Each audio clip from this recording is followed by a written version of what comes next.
Hey friends, Beth Harding here.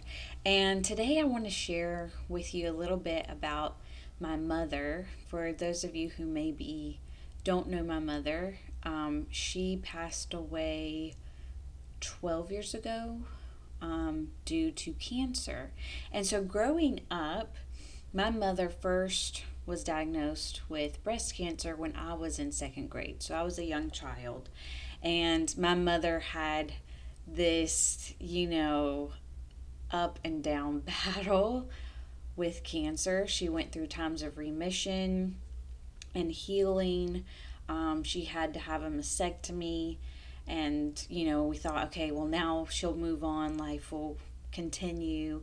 And then, of course, the cancer came back a few years later when I was probably in sixth grade.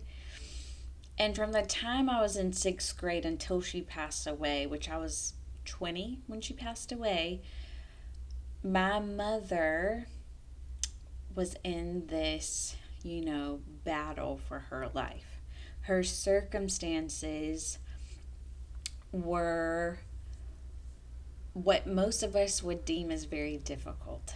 And now, as a life coach, and the things that I know now and the tools that I have now, there's so many things I wish, I could go and share with my mother and give to my mother, but at the time I was a kid, I couldn't give those things to her. But I remember um, there were certain times when, especially when my mother would go through chemotherapy and she'd have to go through this process of losing her hair, of feeling drained and pretty much just very physically sick. Um, it was always a tremendous source of pain for her. She had lots of negative thoughts and feelings about the whole process, which most of us would say, yeah, of course. But one of the things that I feel is so important, and it is one of the things that I truly believe in wholeheartedly, is helping people, helping the world stop suffering, putting an end to our suffering. Now, what this means is it doesn't put an end to our pain. I also fully believe that as humans, we will have pain. We are meant to have negative emotion. We're meant to have this, I like to say, like a 50-50 balance where, yes, we're going to experience many positive emotions, but we're also on the flip side going to experience negative emotions. But most of us, we feel like we're not supposed to have these negative emotions, that pain in and of itself becomes this problem that we have to get out of, we have to avoid, or we need to, in a sense, we kind of numb it out or cover it up by a buffering around it, like we eat or drink or shop, or we find something so that we don't have to acknowledge the pain. So, what this means is that as a human, you will have pain. Up to 50% of your life will be painful. How does that open you up, though, knowing if that's just a given, rather than having to like get away from our pain or go around our pain in some way? Because usually when we do that, we usually just perpetuate our pain. It's kind of like we try to take a different highway to get away from our pain, but in a sense we just keep it there rather than letting it just process through. And I would see this kind of in my mother as a child. I remember being on the floor with my mom because she was so upset about her hair. It was getting to that point where she needed to just shave it, but the shame she felt around not having hair was so overwhelming. And I remember as a kid looking at my mother, and it was so obvious to me. Like, as a child who just loves their mother, it's kind of like, Mom, you're gorgeous. Like, I could care less about your hair. I could care less about whether you have breasts or not. Like, they meant nothing to me The only thing that truly mattered to me was my mother. But I would watch my mother, and she would have just these deep, just all this pain about losing her hair, about losing her breast. And granted, we might want to feel pain about those things. But I remember my mom, there was this one time where she was just like, she thought she was just ugly. She just felt that she was ugly. And it didn't matter if I told her, but Mom, you're beautiful. It didn't matter because she was believing this idea that she was ugly. Now, believing this thought created for her this sense of deep shame. And essentially, what she created for herself is she was unable to see the beauty of her. She was unable to see the strength and the majestic and just the amazingness that I could so easily see, because I never had a thought that my mother was ugly. That never came into my mind. My mom to me was perfection. My mother to me was beautiful. So I watched my mother in pain having these thoughts, and it was being a young child, and it is almost like you see your mother like punching herself for thinking she's not beautiful. She has this circumstance where she has lost her hair, which means she had no hair, no eyebrows, no eyelashes. Like, she has none of it. And then she's telling herself she's ugly.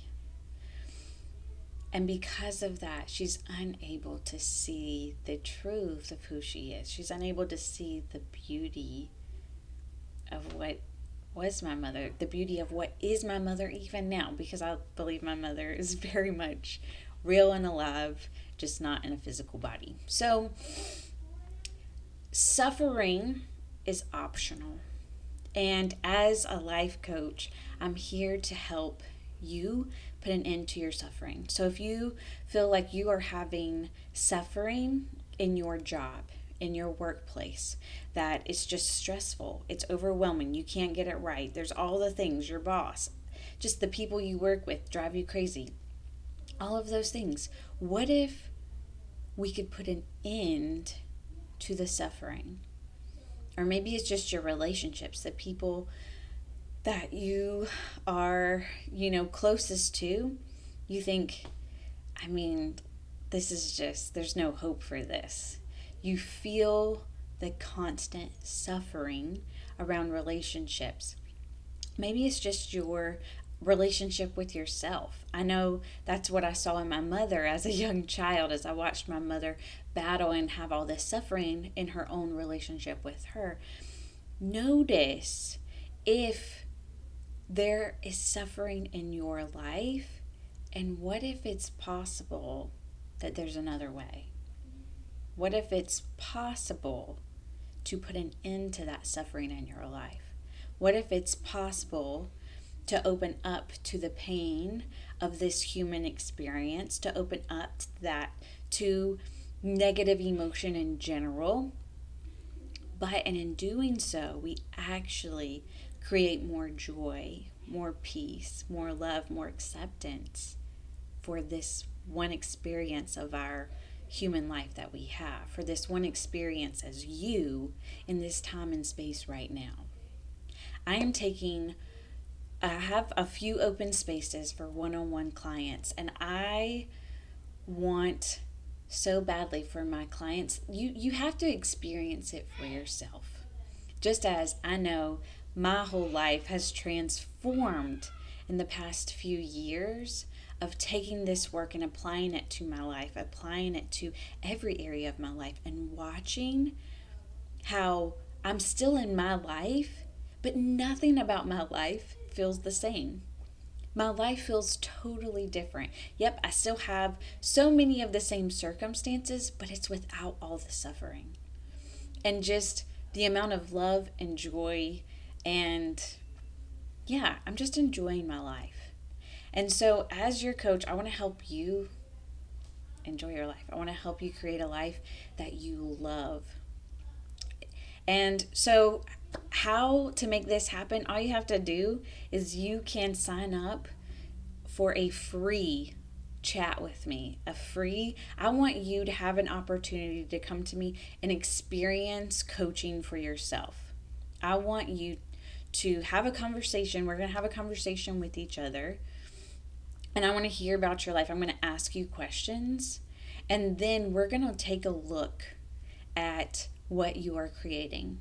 And from there, you'll be able to know, like, okay, maybe this might could actually be beneficial, or you'll know this isn't the right time, or I have no interest in this. It doesn't matter either way. I'm here to help people like myself, people like my mother. I know my mother would have been all in if she could have cancer but not hate her life, if she could have cancer and not think she is ugly. Like that, I don't think that was even possible for her at the time. I want to show you what's possible. I want to take you on an adventure that will truly help you enjoy your life. If you're ready to get started, just send me a message and I can send you a link so you can have a free chat with me, or you can look at my bio and you'll find the link there. All right, take care. I love you so much. I hope you have an amazing day. Bye.